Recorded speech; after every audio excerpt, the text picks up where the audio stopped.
Life Management Science Labs would like to acknowledge that we live and produce this podcast on the traditional lands of the Wurundjeri people. We'd also like to acknowledge the traditional owners of the lands of our listeners and our international colleagues. We'd like to thank and pay our respects to their elders, past, present, and emerging.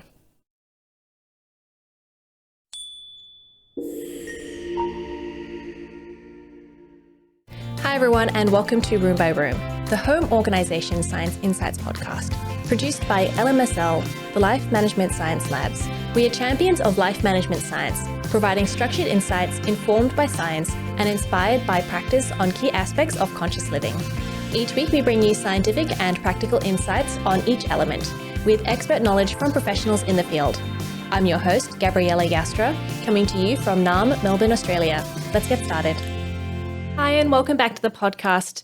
Today we're going to be talking about bathroom design and organisation with my guest today. Would you like to introduce yourself? Hi there, guys. My name is Teresa Kleeman. I run my own business, Embracing Space. I'm a qualified interior designer and I specialise in bathroom and kitchen design. Great. I'm so excited for today's topic. But before we get into the topic, we're going to do something called Have You Met Teresa? So what's your favourite book? So at the moment, I've got two favourite books. One's design related, which is called Vintage Industrial, which talks about all different aspects of vintage design in an industrial sort of layout and spacing, which I absolutely love. One of my passions when it comes to interior design is vintage. And also a great book at the moment called Ikigai, The Japanese Secret to Long and Happy Life. It's a great book about living a long and happy life, which I've read. I've had the book now for over a year and I've read it probably 3 times now. What's a secret that you've discovered from it? Literally. Basically, just being happy, which I think a lot of people, we all find at times it's hard to be happy all the time, but it's basically they just talk about being happy, eating well, living life and just like living the life that you want. Amazing.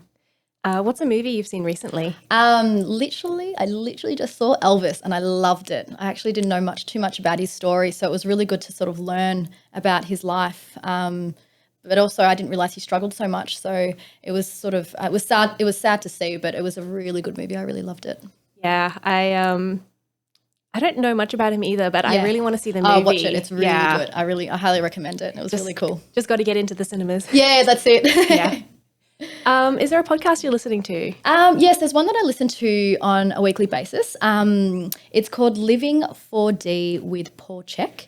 Paul Chek is an holistic health practitioner and he talks about mind, success, religion, love, the environment, food and fitness. And yeah, I really enjoy his podcast because he talks from a real down-to-earth perspective. And yeah, like some things I might not agree with, but it's actually really nice to sort of look at things with a different perspective. Yeah, I find it's good to see other things from other people's perspectives and like, you know, even if you don't necessarily agree with them. Exactly. It's nice to just sort of take in someone else's views on the world. So yeah, I really enjoy it. And he talks from such truth as well in his own way. Yeah. Which, I really admire him for that. And I think that's really cool. Do you have a role model? Yes and no. Like I suppose Paul Chek, I do listen to him weekly, so I kind of sort of look to him for his inspiration, which is cool. I do have some designers that I absolutely love, more from a design perspective. So Marcel Wonders, who's a Dutch designer, he is an interior designer, but he also does furniture as well, and he's absolutely amazing, really inspirational. And Trisha Guild, who's a British designer, she's more, her sort of approach is more bright colours, patterns, and she's really out there, and she also makes her own fabrics and wallpapers. And I've loved her since I've had my inspiration for interior design. So I love like looking through her books and things like that. She's really cool. I do love like an amazing use of colour. So yes, I really want to look her up. She's really out there. Like, but somehow she makes it all work. And I love that about her. I think that's really cool. I think there's such a talent to like making lots of different colours and patterns match. And I just wish I could do that. Yeah, I know. It's so good. I love it. Yeah, it's really cool.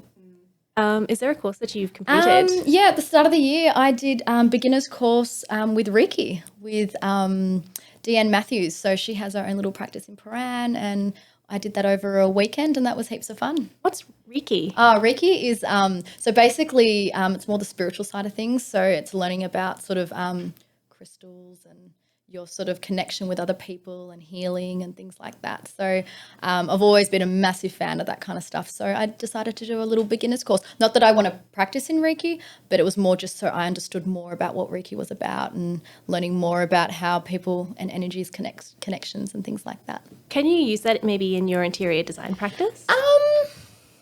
Not really, but the crystal side of things, yes, which I have before. So I've had some clients that where I actually select certain crystals for their home to bring in like good love, health, wealth and things like that, and just happiness and stuff like that. So you can definitely do that, which I love crystals in homes. I think it looks amazing. Yeah.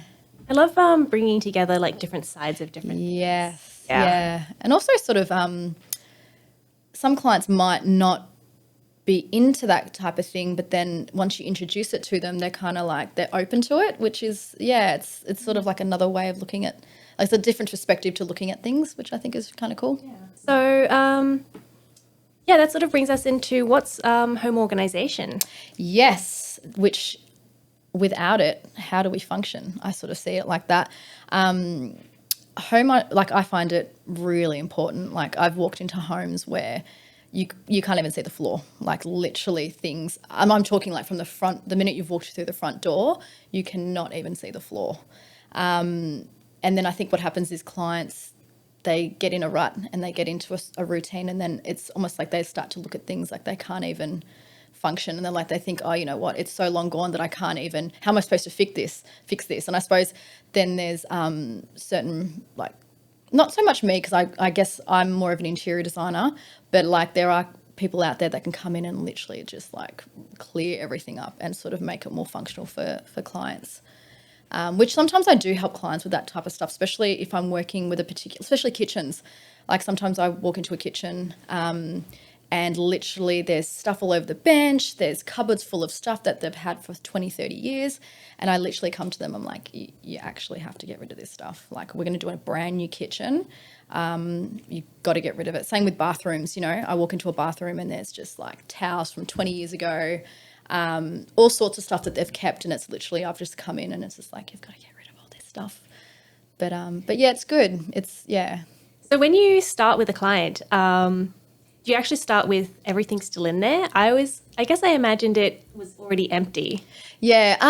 When it comes to the design phase, so I do a first initial consultation where I'll come out and look at the space, because clients are still using the bathroom. So I'll come in and see the way they're using it. And the first part of it is to have a chat about why isn't it functional? What are the problems in the bathroom? Is it layout? Is it how you use it? Even small things like, this one's actually a big one, especially with the older homes, PowerPoints. I've walked into bathrooms and there's been no PowerPoints. Lighting's a big one, not very good lighting. And storage. Storage is huge, especially in the older bathrooms. So I do lots of renovations where I'll come in, do the design, rip the whole thing out and put brand new bathrooms in.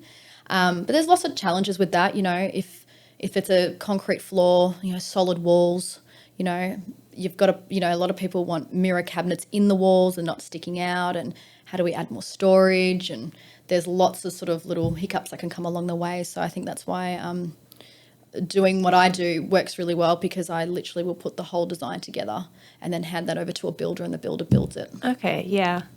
What do people get wrong? I think they can get the aesthetics wrong very easily, the colours.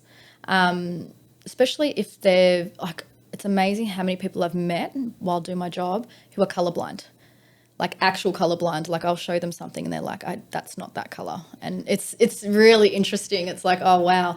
I would say aesthetics definitely. Also not knowing about what is out there. Like, a lot of people will think with a bathroom, oh yeah, I just need a tap, or I just need this, or I just need a sink. It's sort of, there's so much more to it. And it's amazing that if you design it properly and to what you want and what you need, you will love your bathroom every day. Like, I renovated my bathroom 4 years ago, and every time I walk into my bathroom, not that because it does look beautiful, but I just love being in there. I love getting ready. My daughter loves it's so funny. My daughter, who's 3.5, loves coming into the bathroom. I've got a couple of little design features which she absolutely loves. So, and amazing. She's only 3.5, but it's amazing how they can pick up on stuff like that. But I would say they're probably the main things that people get wrong without having the professional advice. So you said there are features out there that people don't even know about. Yep. What's an example? I think they're knowing more about them now, but one thing like underfloor heating that also runs into the shower, which is quite good as well. Underfloor heating is amazing. That would be amazing. It takes the edge off in the bathroom if you've got no heating in the bathroom, which I've got it in my bathroom and I absolutely love it. Nothing worse than like getting out of a shower and just like Being cold. Like the floor's cold, the towels are cold. Yeah. Obviously heated towel rails is, but more people are knowing about those bits and pieces now. What else is there that people don't really know much about?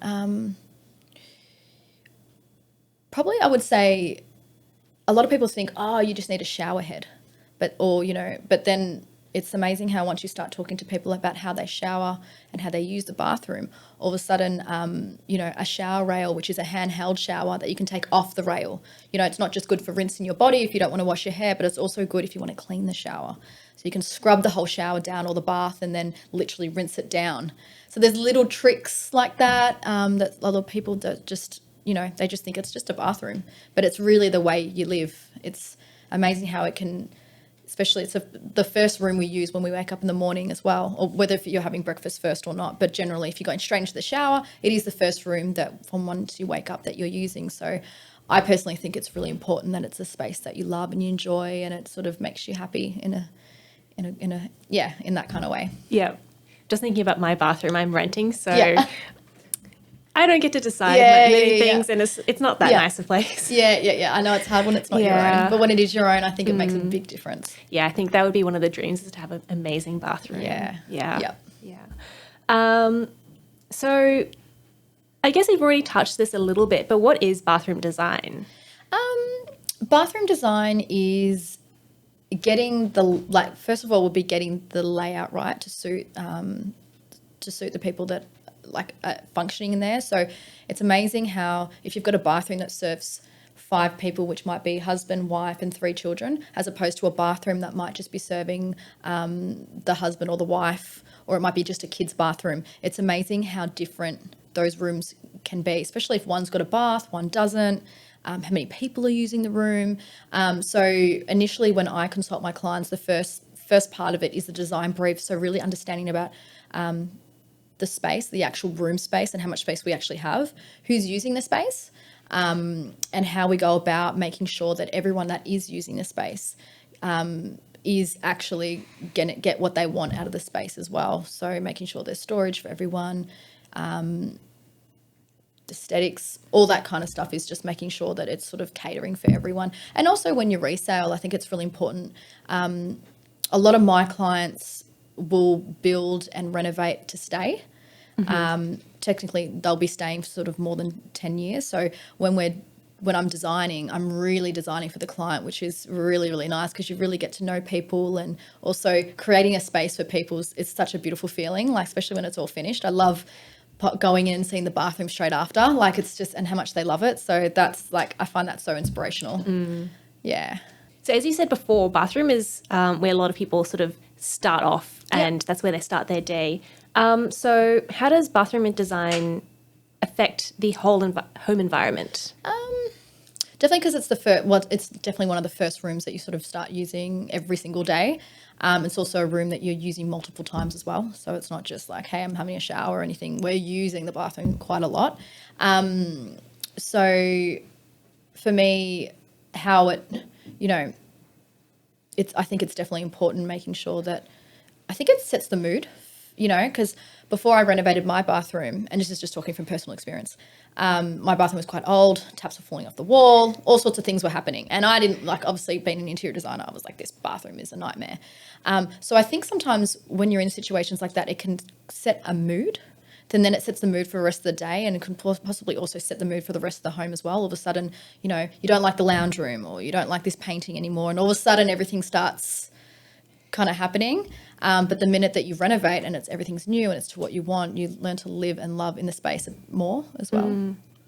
Yeah, I can imagine. I know that some people, just anecdotally, they're like, oh, first thing in the morning, something bad happened, and then the rest of the day, bad things just kept happening. Yeah. And I guess if you're starting off the day in a place that you don't, if you're showering and the tap falls off. Yeah, exactly. Or the handrail is wobbly and all sorts. And then, the hot water's not working properly, or it's too hot or too cold, and all those things I think can add to a not so fun mood. Yeah. So what are some common mistakes that people make in bathroom design? Bathroom design, yeah.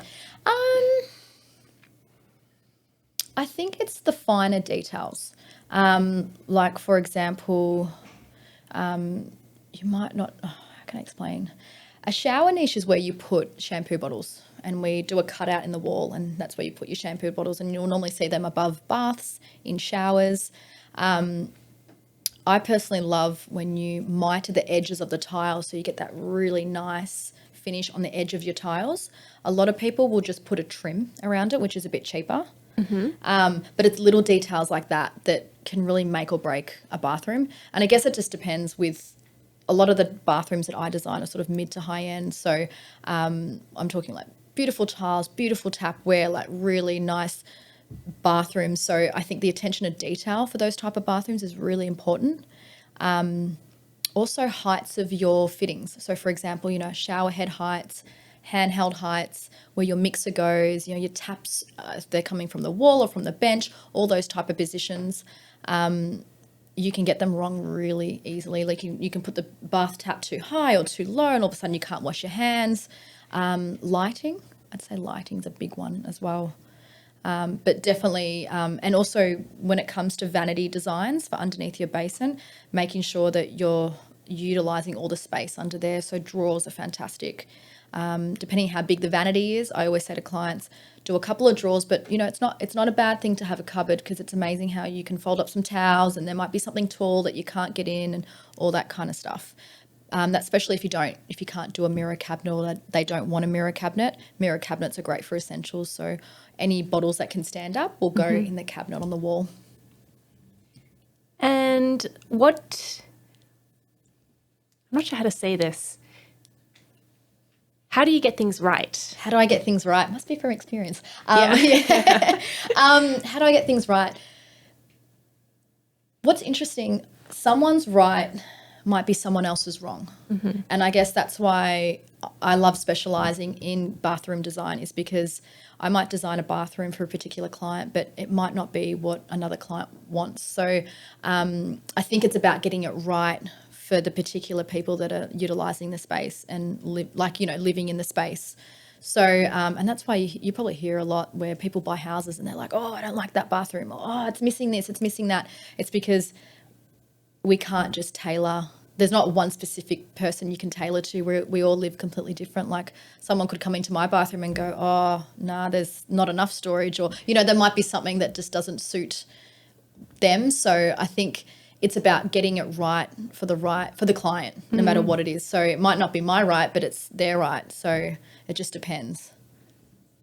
And what about for like organization rather than design? So Yep. do you do much with that as well? Yes and no. I suppose when I come into it, especially when I'm doing the first consultation, when I see the bathroom for what it is, I literally will either say to clients, I think you need to cull things, or I think there's just, you've got stuff all over your bench top. With a new bathroom, you don't want that. You don't want, people coming over and seeing like a beautiful bathroom and you've just got stuff everywhere. So it's about sort of also teaching clients to be like, okay, well, you're going to get a brand new bathroom. All this type of stuff, it's going to go here. All this stuff is going to go here. So it's sort of, I am teaching them slightly to be organised, because I sort of reminding them that they will be having a beautiful space, and it's important. Like, you don't want all this stuff on the bench. Like, you want it all in cupboards and things like that. So I sort of mentioned before that. Sorry, do you No, want? yeah, cool. Go for it.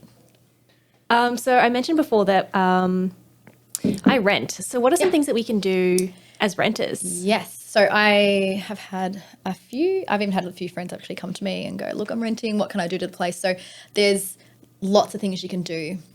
So aesthetically, like if you're missing, I find that sometimes a lot of rentals might be missing like a towel rail or hook and things like that. And I know that you just can't go in there and install things. So a lot of suppliers will have towel rails and stuff that have like a silicone suction to it. So you can actually put it onto the tiles and stuff. So you are missing bits and pieces like that. There are like heaps of bathroom supplies that will have stuff like that, which means you can just put it straight onto the tile, but you're not actually going to damage, or you're not drilling into tiles and things like that. So if there's a part where you're missing things like that, I'd definitely recommend doing something like that. When it comes to storage, it's a tricky one because you can just buy obviously mirror cabinets and pop them on the wall, but then depending if can you do that? I didn't realize that. Yeah, definitely. So you can just buy cabinets and get them installed, but I guess that's where it comes down to the tenant. You could go to the tenant and say, look, I'm really short on storage here. I found this mirror cabinet. I'd love if we could have it in there. It means all my essentials can go in there and I have more storage.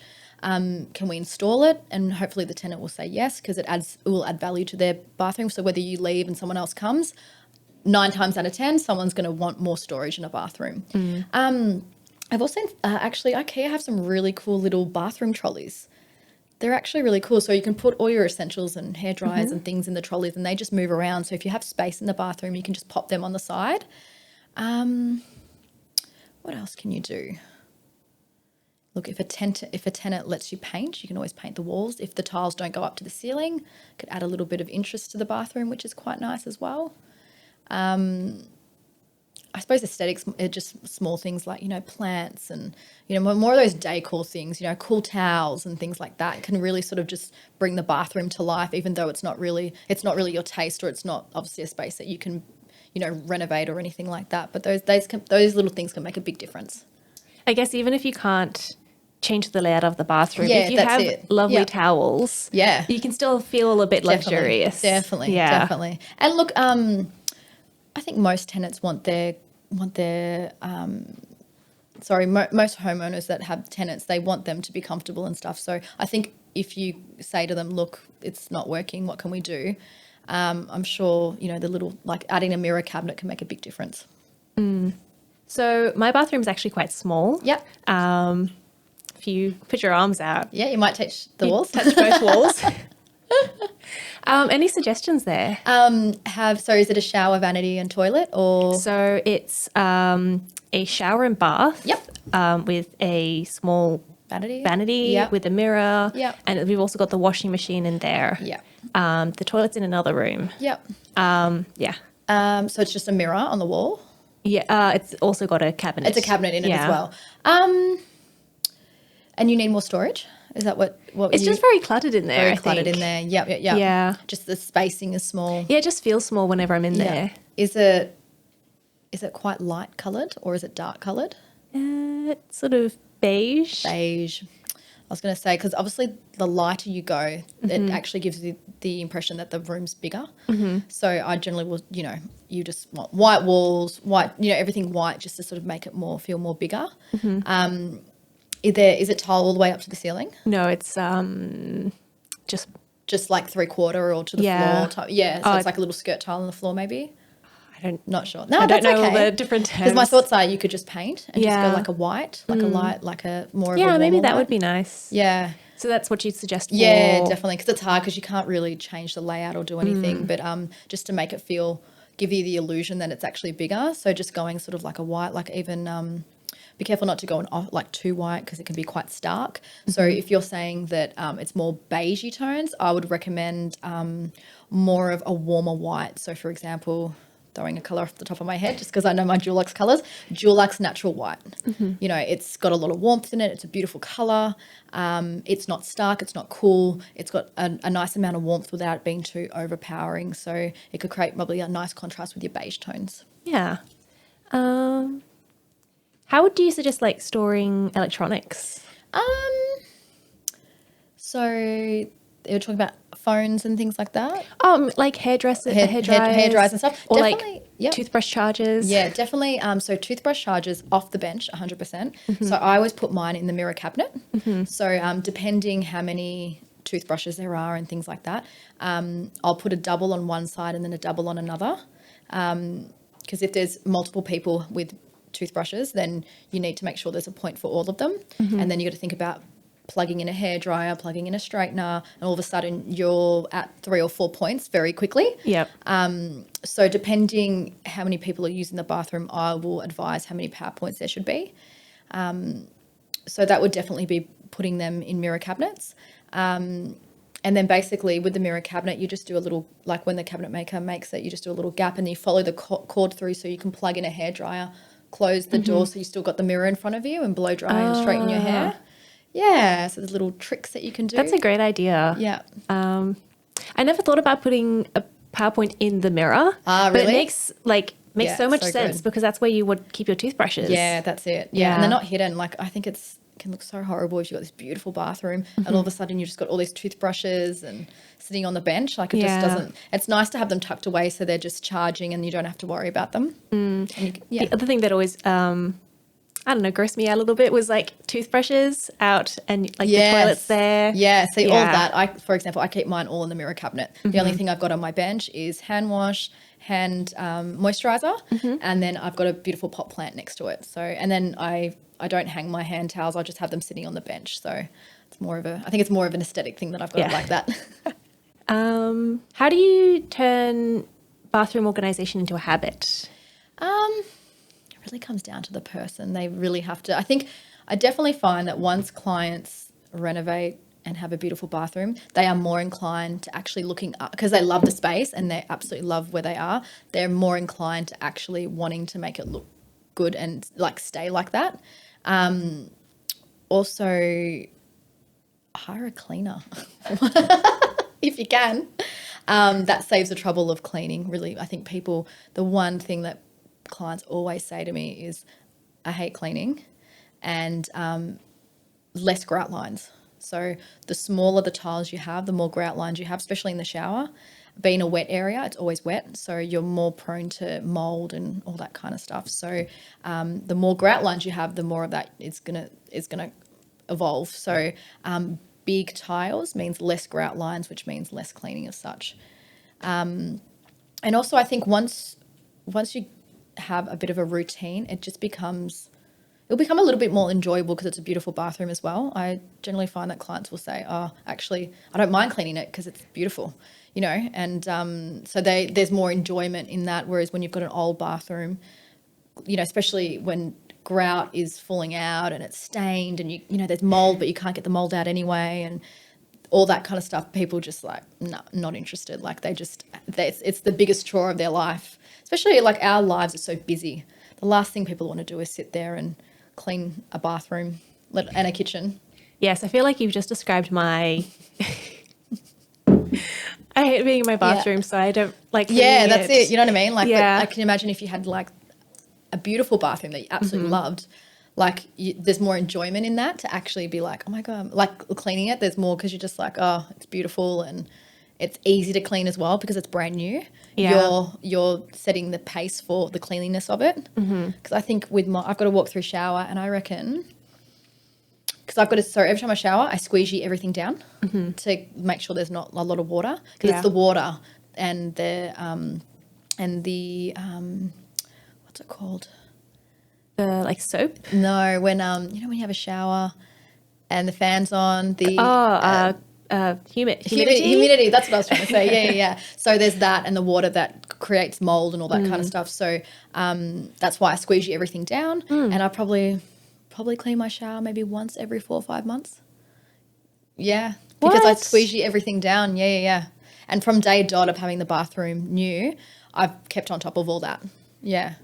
That's crazy. Yeah, I know. That's it's nothing. It's also an open shower, which means there's no door in it, so I'm not enclosing the heat or anything in there after a shower. Yeah. Because after you shower, generally the room will stay quite warm. So because it's an open shower, and then as soon as I shower, I open the actual door to the bathroom, all that air comes out. So I think that makes a big, but literally I squeegee down the shower screen, the tiles, the floor, because it's a walk-through shower. It's got tiling on the floor. I squeegee everything down. It takes me 2 minutes, but it saves me cleaning it. Yeah. Yeah, because I mean, I I clean my bathroom, I try to do every two weeks. Yeah. And every once in a while, I've got to get the scrubbing brush out and really scrub it down. Takes, I don't know, like 20 minutes. Yeah. It's just so annoying. Yeah, it is very annoying. So pretty much, I clean my bathroom every week, but in regards to the shower, I don't. Like it's literally just cleaning the vanity and the floor and all that kind of stuff. But when it comes to scrubbing the walls of the shower, that's the main part that I do. Scrubbing everything down. Yeah. Yeah. Which, it can take ages as well. Yeah.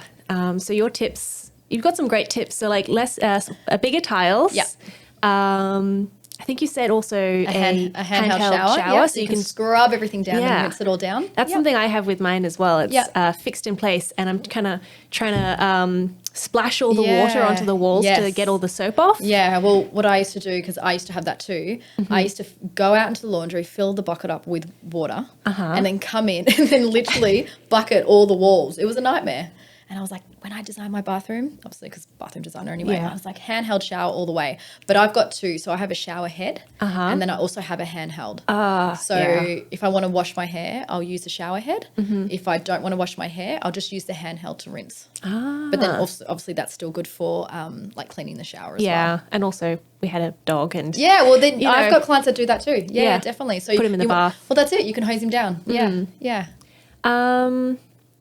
And your other tip, which was to squeegee everything down. Any other tips? I know squeezing everything down. Most people, when I tell them that, they're like, you can't be serious. And I was like, I'm telling you, it will save heaps of time. I sort of think of it like 1 minute just to do that compared to like, having to clean the shower all the time. I'd rather do that. That's just me though. Yeah. What other tips are there? I love a shower niche above a bath or in the shower. And that's where your shampoo bottles go in. I've done bathrooms where I put LED strip lighting in there, which is really cool. So that sets a really nice mood. What else is there? Underfloor heating, I'd highly recommend. I love that. Or heated towel rails. Getting the right lighting for your bathroom, because lighting is everything, especially there's obviously people that want to put makeup on and things. If you don't have the right lighting, stuff becomes a nightmare because you don't have the right lights for all that kind of stuff. So I always say to clients, tell me more about lighting and what your current situation is. What do you want? So LEDs in a bathroom is great. I love mine. They're on a dimmer, which means I can control whether they go really high or really low. So when I'm showering at night, I actually don't like bright lights. So I have my dimmers on and it's really low. I've got a sensor light underneath my vanity. It's more mood lighting at nighttime. Which I think it's nice in a bathroom when you've got that mood lighting, especially as the day's, finished and you're sort of unwinding. Most people will also say that they don't want to come into a bathroom with bright light, especially if it's 9, 10 o'clock at night. So dimmers on your LEDs, I think, is a great little detail to have. But yeah, look, the bigger the tile, the less grout lines, which means less cleaning. You can actually buy porcelain slabs, which are big porcelain sheets. They're huge. I'm talking like 2 meters by 1.8. They're big, and you can actually pop them on the wall, so you don't have any. You might just have one grout line every so often. A lot more expensive, so depending on clients' budgets with bathrooms and stuff, that's one way to look at it. You can do that. What else? I'm just trying to think.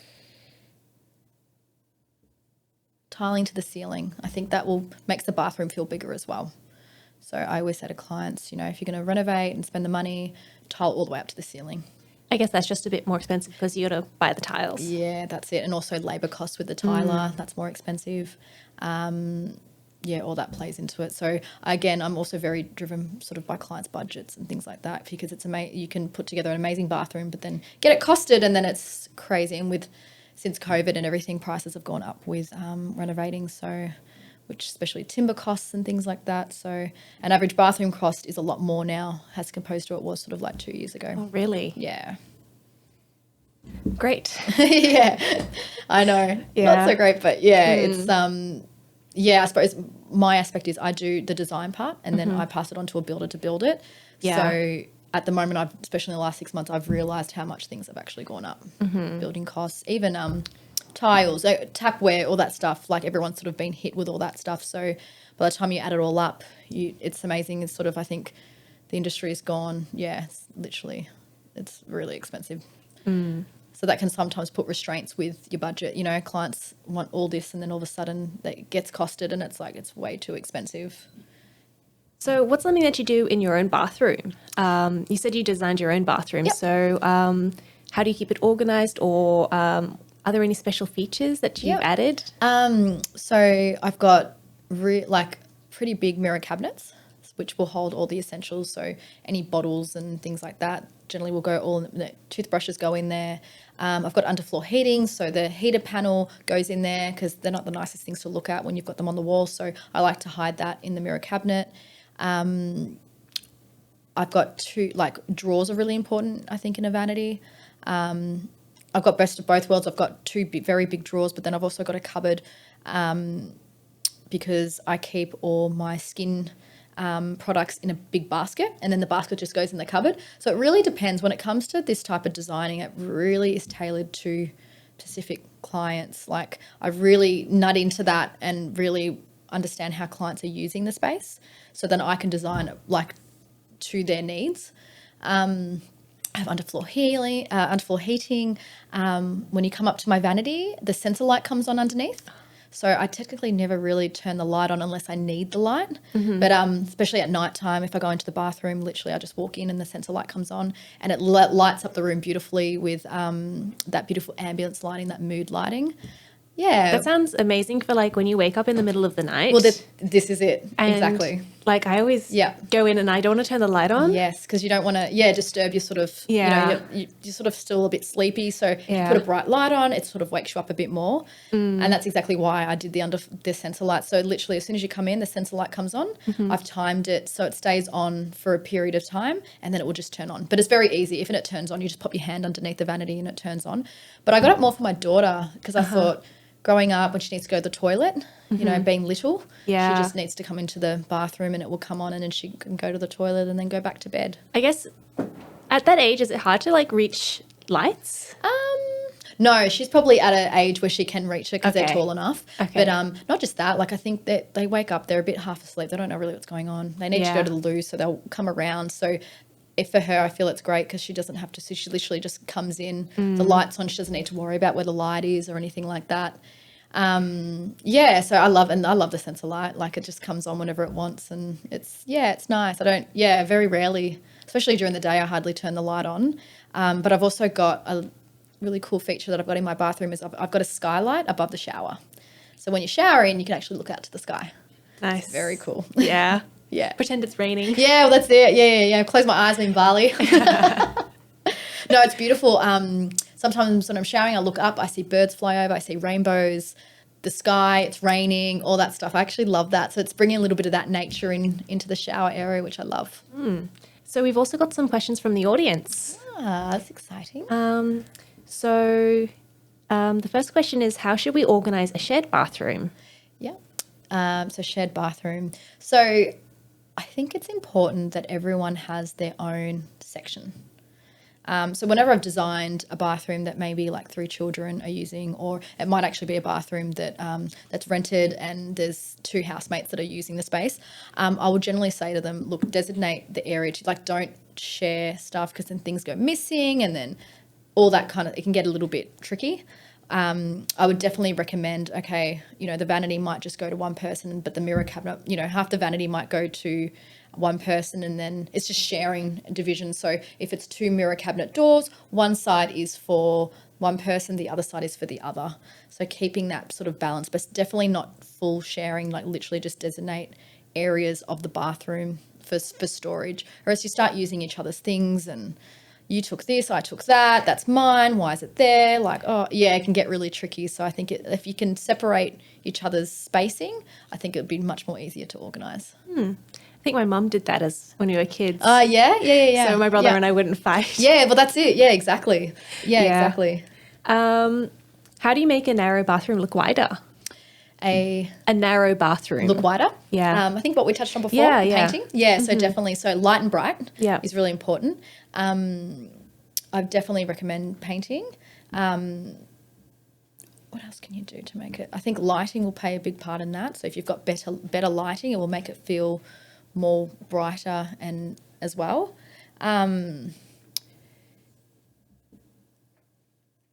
Are we talking, so if that's an existing, like that's existing, you can't really change anything. But if you're renovating, Yep.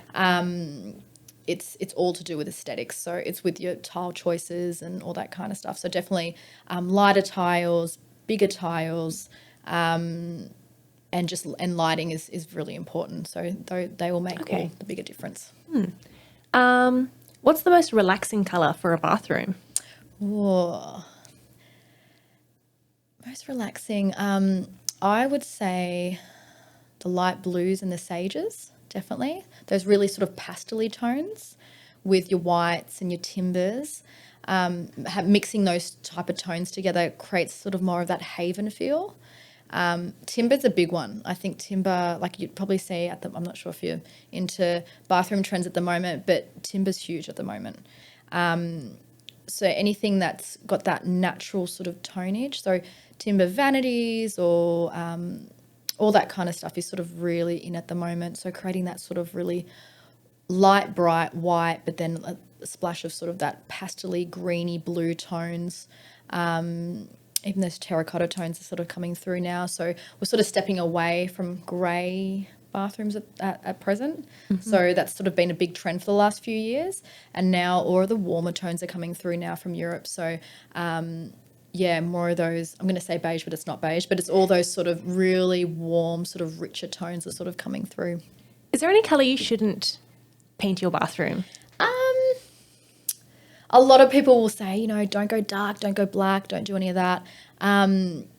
There are definitely, there's do's and don'ts with all that kind of stuff because, those type of darker colours can make a space feel smaller and things like that. But, I've even done like heaps of bathrooms where I've gone completely dark and more masculine, dark floors, dark walls, but I think if it's done and executed correctly, it works.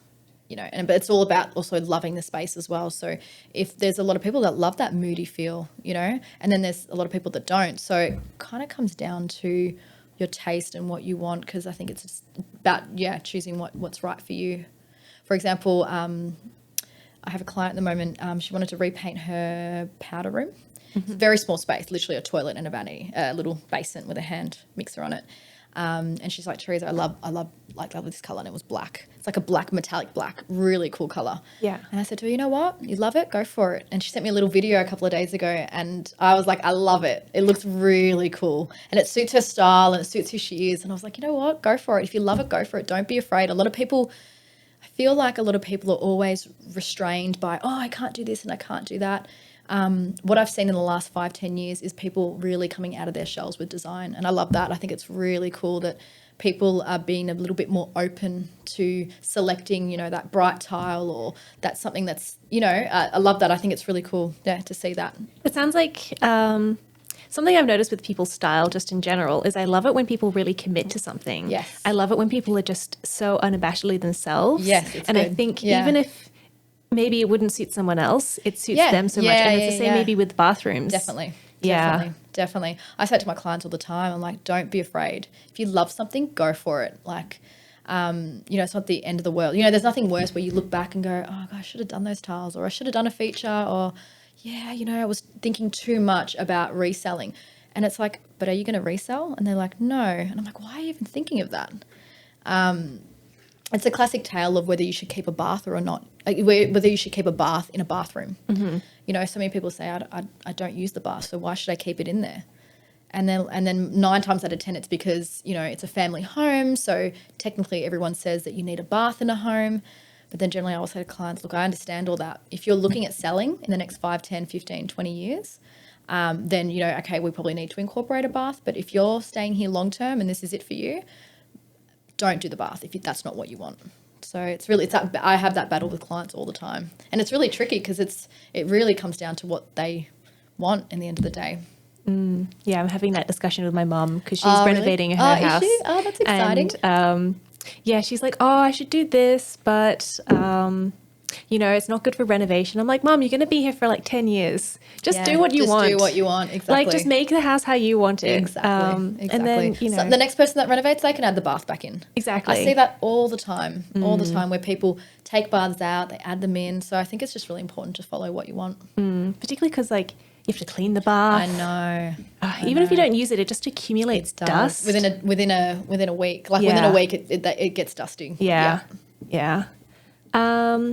We've sort of touched on this a little bit, but should bathroom floors be light or dark? It really depends on the actual aesthetics and the scheme of the whole look. I love a dark floor in a bathroom, but then I also love a light one. So it really depends what it's going with.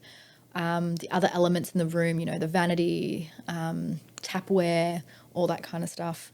So I think, definitely you can, I think it really depends on the scheme of the whole look. Yeah.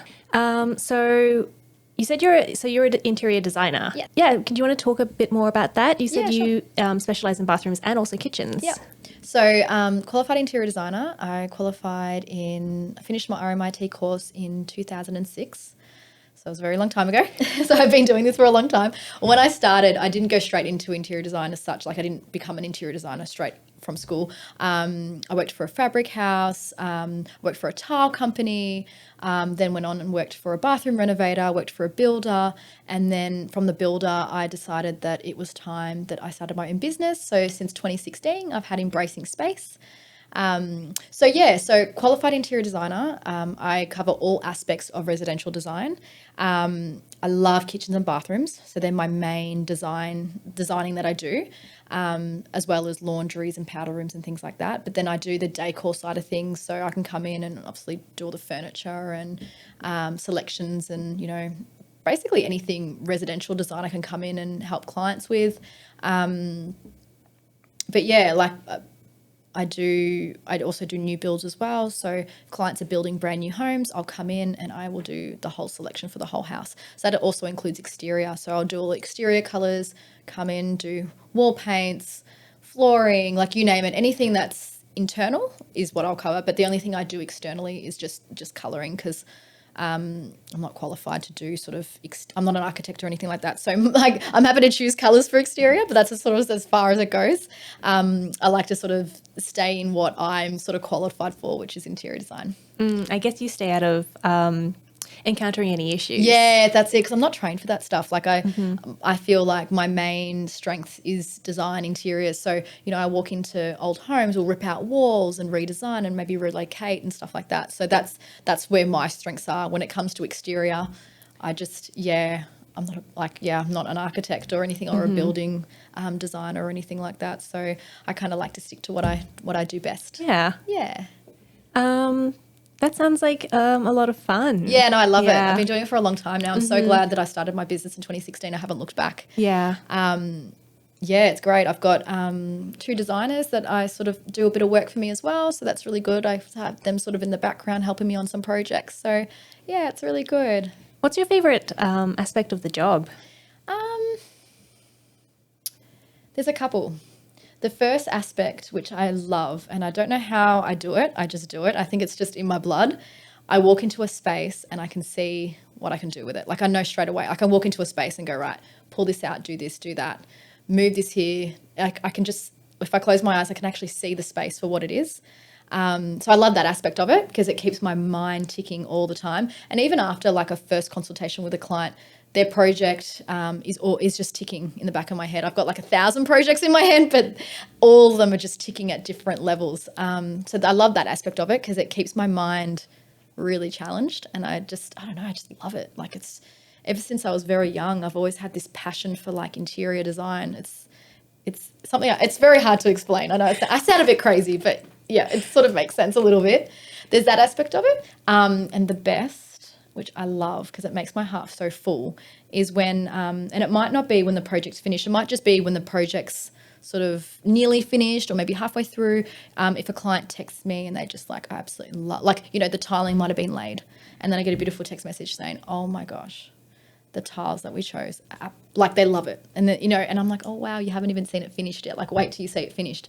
So there's that aspect of having clients loving what's being created. And at the very end, when I get to visit the space and then I get to see what's being created, because it's amazing what I've created. I already saw it. Like, especially once I've selected everything, they're like, is this what you pictured? I was like, this is exactly what I pictured. So I love that aspect of it as well. You must have a very strong like imagination and like visual brain. Yeah, I do. I'm very visual. Like I can see, yeah, it's crazy. Like I can see things I can look at finishes and then picture the room and know exactly how it's going to look. I guess that's something, like a talent that I guess interior designers need. Yes, Yeah. definitely. I've sort of been like that. So when I first realised I wanted to do interior design, I was quite young. I don't know the exact age, but I would have been about 8 or 9. And it's actually a really cool story to share. It's on my website as well. But so basically I was at a wedding and my cousin's wife, she's a graphic designer. And back in those old days of the weddings, I don't know if you remember, but we used to put rolled paper out on the tables. Yeah. So I used to bring my texters with me and all my colouring pencils, and I used to draw on all the paper, the tablecloths. Yeah. They were paper, so I would draw all over them. And she came up to me and she's like, "Oh, what are you doing?" And I'm like, "I'm just drawing." And she's just looking at me. She's like, "Oh, wow, what are you drawing?" And we were just chatting. And she's like, "What do you want to be when you grow up?" And I said, "An architect." And she's like, "Oh, no, darling." She goes, "You want to be an interior designer." And from that moment, I was like, what is that? Because I was so young, I didn't know. We didn't have the internet back then either, because it was a long time ago. And I remember from that point on, I was just like, wow, I think that's what and I remember like looking it up and then working out what it was. I was like, oh my God, interiors of homes. That's exactly what I love. And ever since then, that's my passion just grew. So through primary school, through high school, always drawing, always like loving interiors, being inspired. So yeah, so it's been a long time. I think it's great that, you sort of have the passion there already and it just fits so well into what you want to do. Yeah. And just having that passion to start off as a kid. Definitely. Well, I couldn't. Yeah. I sort of sometimes I think, oh, what else could I do for a job? I was like, honestly, I have no idea. Like I was just like, I can't picture myself doing anything else really. I'm like, this will keep me going for the rest of my life, I think. And like a lot of people are like, oh, when you retire, I was like, I don't think I will. I think I'll just keep going. Like I think, because for me, it's work, but it's also, I enjoy it so much that most of the time I don't feel like I work. So I'm very, very lucky because I know a lot of people don't have jobs like that. So I'm so blessed to do something that I absolutely love. And that really inspires me. Amazing. Yeah. Yeah. So if people want to find out more about you, Yes. Where should they go? So my business name is called Embracing Space, which is spelled EMBRACING and then just the word space. You can catch me on all socials, which I have a Facebook account, Instagram, House, and I'm also on Pinterest. I also have a website, which is www.embracingspace.com.au. Great. And we'll have all of the information as well in our show notes and on our website as well. So thank you for joining us, Teresa. Pleasure. Thank you so much for having me. It was amazing to talk about something that I absolutely love. So thank you so much for having me. Thank you. You've been listening to Room by Room, produced by the Home Organisation Science Labs, a division of LMSL, the Life Management Science Labs. More episodes like this from across 10 life management perspectives can be found by searching LMSL on Apple Podcasts, Google Podcasts, Spotify, and YouTube, and any other podcasting apps available on your smart devices. If you enjoyed this episode, please consider rating, sharing, and subscribing to our channel, as it helps other people to find it so we can grow and continue to bring you quality resources. More of our work can be found on our website, ho.lmsl.net, where you can join our movement. I'm Gabriella Joustra, and thanks for tuning in.